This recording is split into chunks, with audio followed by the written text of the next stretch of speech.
وہ ہماری قوم, ہمارے ملک, ہم نے جو جد و جہد کی ہے اس کی عکاسی کریں, اس میں ہمارے نیشنل اینتھم, ہمارے قومی ترانے کا ایک جوش و جذبہ ان الفاظ میں موجود ہو. تو اس لیے وہ کہتے ہیں کہ میں نے بہت الفاظ لکھے اور روز ایک پہاڑ کاغذوں کا جو ضائع کرتے تھے وہ اس کو وہ پھاڑ کے پھینک دیتے تھے, اور اس طرح 3 مہینے اور 20 دن میں یہ ترانہ مکمل کیا انہوں نے. کیا بات. اور اس کو اس دھن میں ایک ایک لفظ کو ڈالنا اور ان الفاظ میں تاثیر رکھنا, بس اللہ کی مدد ہوئی. اچھا, بہت سے لوگ یہ تو جانتے ہیں کہ وہ ایک شاعر تھے, انہوں نے قومی ترانہ تحریر کیا, پر وہ ایک پولیٹیکل ورکر بھی تھے, اور یہ بہت کم لوگ جانتے ہیں. سو ان کی جو پولیٹیکل اسٹرگل ہے اس کے حوالے سے ذرا بتائیے گا. پولیٹیکل اسٹرگل جو ہے وہ قائد اعظم کے ساتھ انہوں نے بہت کام کیا, اور تحریک پاکستان میں بہت جد و جہد کی انہوں نے. قائد اعظم کے ساتھ وہ ایک ایک شہر سب کانٹیننٹ کے, جب تو انڈیا پاکستان ایک تھا, بر صغیر کے ہر شہر میں گئے, گاؤں میں گئے, ہر جگہ انہوں نے شاہ نامہ اسلام لکھا ہوا تھا, جو کہ ایک آپ کہہ سکتے ہیں کہ تاریخ اسلام جو ہے وہ نظم کی صورت میں ہے, جو ایک بہت ہی مشہور اس زمانے میں کتاب بھی تھی, 4 جلدوں پر مشتمل ہے وہ, اور لوگوں میں بہت پسند کی جاتی تھی. اور بھی بہت سی جو ان کی اشعار تھے اور شاعری تھی جو کہ اسلام کے لیے اور وطن کے لیے اور مسلمانوں کے لیے تھی, وہ وہاں وہ پڑھتے تھے. اور بہت دفعہ قائد اعظم نے انہیں کہا کہ پہلے آپ پڑھیں گے, اس کے بعد میری تقریر ہوگی. تو اس طرح وہ پڑھتے تھے, چندہ جمع کیا جاتا تھا تحریک پاکستان کے لیے, اور بہت سی نظمیں اور شاہ نامہ اسلام, اور جگہ جگہ وہ گئے اور بہت بہت خدمت کی. صحیح, بالکل ٹھیک ہے. اچھا, ہم ابھی پولیٹیکل اسٹرگل کے حوالے سے بات کر رہے تھے, تو آپریشن کے تو وہ ہمیشہ ہی خلاف رہے تھے آبویسلی. تو انہوں نے بعد میں ہم نے دیکھا کہ جب کشمیر کاز کے لیے بھی انہوں نے بہت زیادہ کام کیا, تو اس کشمیر کاز کے لیے جس طرح سے وہ تحریک کشمیر میں انہوں نے حصہ ڈالا, پھر ان کے لیے بھی قومی ترانہ لکھا, سو اس کے حوالے سے تھوڑا سا بتائیے گا. جب پاکستان بنا 1947 میں, تو اس کے بعد قائد اعظم نے حفیظ صاحب کو کہا کہ تم یو گو ٹو کشمیر, اور انہیں ڈائریکٹر جنرل موریلز آرم فورسز بنایا.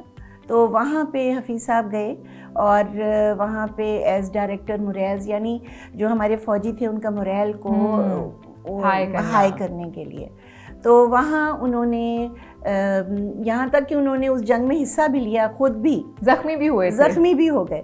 تو پھر انہوں نے آزاد کشمیر کا ترانہ لکھا, وطن ہمارا آزاد کشمیر. اور پھر کشمیر کے جو حالات تھے, جب ابھی پاکستان آزاد نہیں ہوا تھا, کشمیر تو ابھی تک آزاد نہیں ہوا, اور انشاءاللہ ہوگا. تو انہوں نے ایک نظم لکھی ہے تصویر کشمیر.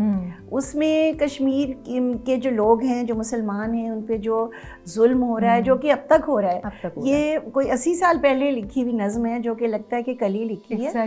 تو وہ ایک, جی ہاں, وہ نظم ایک چھوٹی سی نظم نہیں ہے, وہ ایک چھوٹی سی کتاب کی صورت میں نظم ہے, تصویر کشمیر ہے.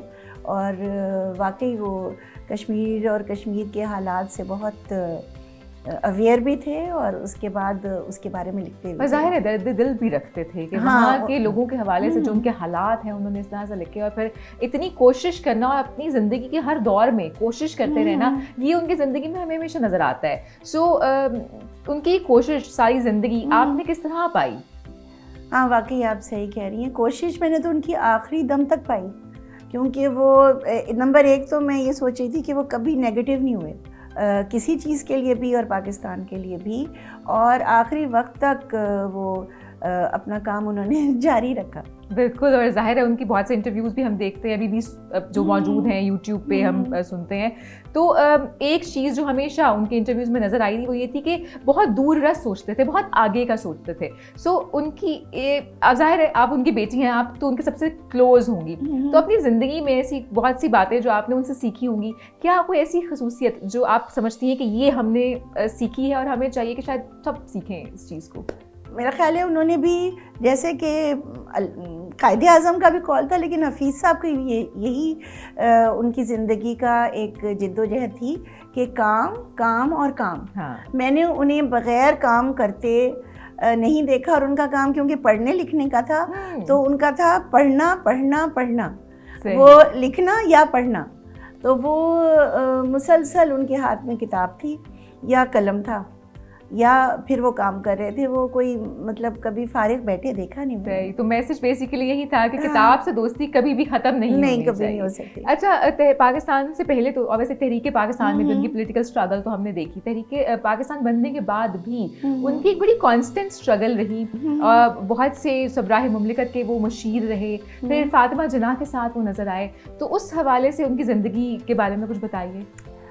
جہاں تک مجھے معلوم ہے کہ فاطمہ جناح کے ساتھ تو ظاہر ہے وہ ہماری مادر ملت تھیں اور بہت عزت و احترام کے قابل تھیں اور ہیں ہمارے لیے. تو ایسے تھا کہ ایوب خان نے ایک الیکشن فاطمہ جناح اور ان کے درمیان ہوا تھا. تو حفیظ صاحب اس وقت سرکاری ملازم تھے، اس کے ایڈوائزر تھے ایوب خان کے. تو یہ بہت سی غلط فہمیاں بھی لوگوں نے کے پاس ہیں، لیکن میرے پاس ریٹن پروف ہے یہ کہ انہوں نے ایک خط لکھا ایوب خان کو اور کہا کہ کیونکہ مادر ملت جو ہیں وہ ہماری ماں ہیں، اور اس سلسلے میں اس الیکشن میں آپ کا ساتھ بالکل نہیں دے سکتا، اور میں مادر ملت کے ساتھ ہی ان کی الیکشن کیمپین میں جاؤں گا. اور اس کی پھر آپ نے دیکھا ہے کہ تصویر وہ بھی موجود ہے، اور وہ مادر ملت کے ہی ساتھ رہے. رائٹ کے لیے کھڑے ہونا، بالکل یہ ہمیں ان کی زندگی سکھاتی ہے بہت زیادہ. رضا کے ساتھ ہماری کنورسیشن کا سلسلہ جاری ہے. بہت ساری اچھی باتیں ہمیں حفیظ جالندھری کی زندگی کے حوالے سے جاننے کا موقع ملا ہے آج، لیکن ابھی فی الحال ایک چھوٹی سی بریک کا وقت ہوا ہے. آپ کہیں مت جائیے گا.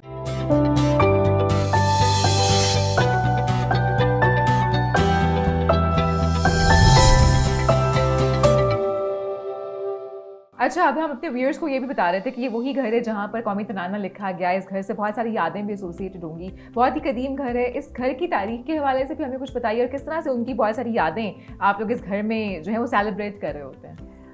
واقعی یہ جو گھر ہے یہ 1929 کا گھر ہے، یعنی 1929. جی. اور تھوڑے مطلب اگر اللہ تعالیٰ زندگی دے گا تو تھوڑے سالوں کے بعد 100 سال کی ہم اس کی سالگرہ بھی منانی چاہیے.